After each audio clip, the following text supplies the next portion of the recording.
আজকে দুপুরে রান্না হবে শোলা কচু দিয়ে ইলিশ মাছের ঝোল। তাতে লাগবে কাঁচা লঙ্কা, চিনি, হলুদ, জিরের গুঁড়ো, কালো জিরে, লবণ, তেল। প্রথমে দিলাম তারপরে দিলাম একটু কালো জিরে,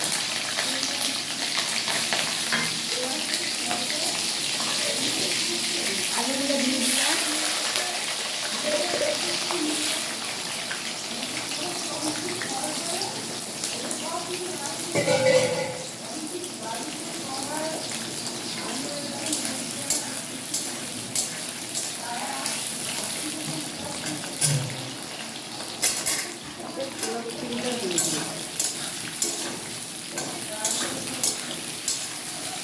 একটু ভাজা ভাজা হলে তারপরে মশলাটা দিব। এখন ভাজা ভাজা হয়ে গিয়েছে, এখন মশলাটা দিয়ে দেব।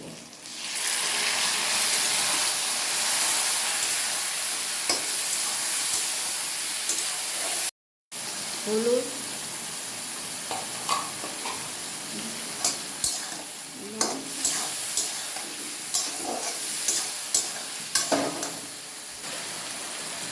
লবণ,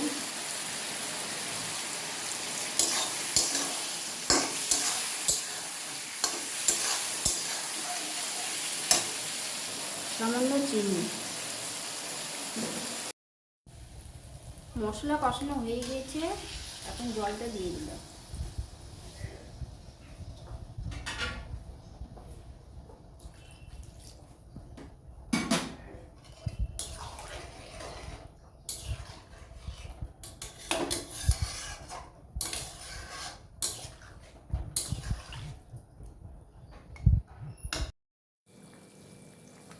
এখন মাছগুলো দিয়ে দিব।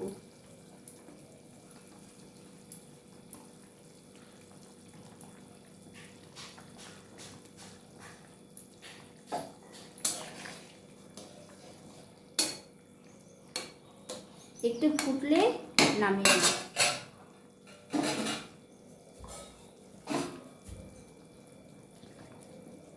হয়ে গেছে।